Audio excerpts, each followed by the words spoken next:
तुम कब से मेरे पास काम कर रहे हो? रमेश ने उसे घूरते हुए पूछा। 3 साल हो गए बॉस। इस दौरान मैंने तुम्हें न सिर्फ 1 लाख रुपए पर मंथ अदा किया, बल्कि रहने खाने पीने के साथ अय्याशी के भी तमाम सामान दिए। ये ठीक है बॉस। मेरी बात सुनो, रमेश भाई गुर्राया।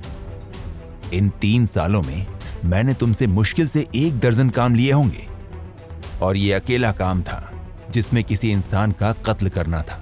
तुम्हें A to Z सब कुछ समझा कर भेजा, और तुम जाकर गलत लड़की को मार आए। रमेश भाई ने आखिरी शब्द गरज कर अदा किए, और उसका हाथ गाउन की जेब से बाहर आया तो उसमें दबे छोटे से पिस्तौल का रुख उसकी तरफ था।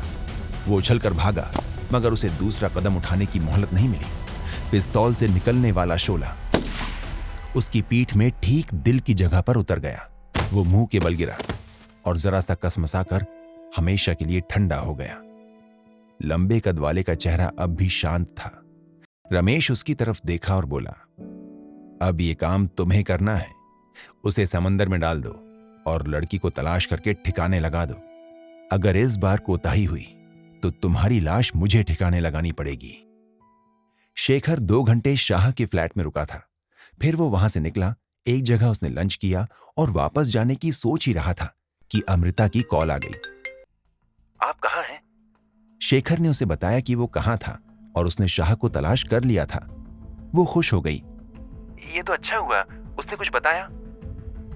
उसने किसी राजा नाम के शख्स के बारे में बताया है।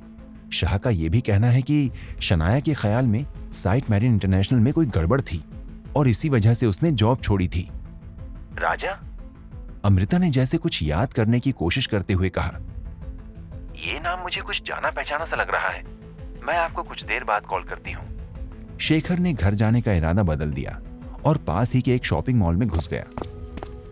रोशनी और खूबसूरती से सजा हुआ शॉपिंग मॉल कस्टमर से भरा हुआ था। वो एक टॉय शॉप के सामने से गुजर रहा था कि उसकी नजर एक असली नजर आने वाली खिलौना पिस्तौल पर पड़ी। उसने दुकान के अंदर आकर उसे गौर से देखा। ये बिल्कुल असली लग रहा था। उसने सेल्समैन से उसकी कीमत पूछी और पे करके बाहर आ गया। उसे लग रहा था कि उसके पास अपनी हिफाजत के लिए कुछ तो होना चाहिए। ये पिस्तौल किसी को खत्म नहीं कर सकता था, मगर इसकी मदद से डराया तो जरूर जा सकता था। वो शॉपिंग सेंटर में यूं ही घूमता रहा। उसे प्यास लगी तो उसने मशीन से अपने लिए कोल्ड ड्रिंक बोतल निकाला। अभी उसे खोला ही था कि मोबाइल का रिंग बज उठा। अमृता कॉल कर रही थी। उसने बड़े ही जोशीले अंदाज में कहा, मैंने राजा का पता कर लिया है। आप अभी कहाँ हैं? शेखर ने उसे शॉपिंग मॉल का नाम बताया। वो बोली, मैं समझ गई, मैं आ रही हूँ, आप वहीं रुकिएगा। यहाँ दूसरे फ्लोर पर एक ओपन फूड एरिया है, मैं वहीं मिलूंगा। मुझे 20 मिनट लग सकते हैं, अमृता ने बताया। शेखर नीचे फूड एरिया में आया और उसने 2 लोगों के लिए खास सीट संभाल ली। ये कोई कैफे या रेस्टोरेंट नहीं था, बल्कि यहाँ हर खाने के लिए अलग शॉप थी जो अलग अलग खाने सर्व कर रही थी। सेल्फ सर्विस थी। लोग खाने पीने का सामान लेकर मेजों पर आ जाते थे। अमृता 20 मिनट से पहले आ गई। उसे देखकर शेखर खड़ा हो गया ताकि वो उसे देख सके। अमृता उसकी तरफ तेजी से आई। स्कर्ट से उसकी गोरी और साफ टांगें दिलकश लग रही थी। ये फॉर्मल ऑफिस ड्रेस था। उसके पास एक बड़ा सा हैंडबैग था। जोश और शायद जल्दी की वजह से उसकी सांस थोड़ी फूली हुई सी थी और चेहरा सुर्ख हो रहा था। शेखर ने कहा, पहले ये बताओ कि क्या खाने पीने का इरादा है? मैं लंच कर चुकी हूँ, इसलिए कोई पीने वाली चीज हो जाए। शेखर सामने के स्टॉल से जूस ले आया। उसे ग्लास देते हुए बोला, तुम राजा को कैसे जानती हो?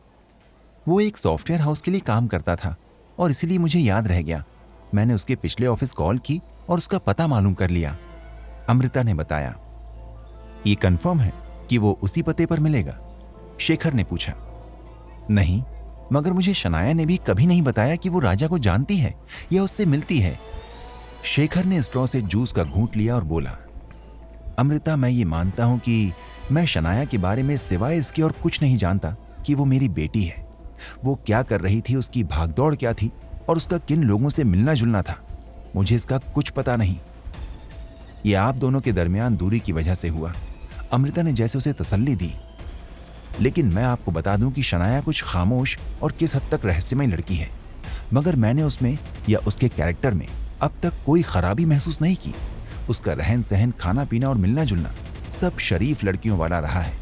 मैं मानती हूँ कि यहाँ आने के बाद मुझ में बदलाव आया है, मेरी ड्रेसिंग बदली है, ये ऑफिस ड्रेस है, मगर शनाया में मैंने ऐसी कोई तब्दीली नहीं देखी। वो पैंट शर्ट पहनती थी या सलवार सूट, दोनों में उसका जिस्म पूरी तरह ढका होता था। इसी तरह उसका कोई बॉयफ्रेंड भी नहीं था। जतिन शाह से उसका मिलना जुलना बहुत ही लिमिटेड दायरे में था, मगर कंपनी के बारे में जो आपने बताया है इसका मुझे पता नहीं है। इसी तरह मैं राजा से भी उसके कैसे संबंध थे नहीं जानती।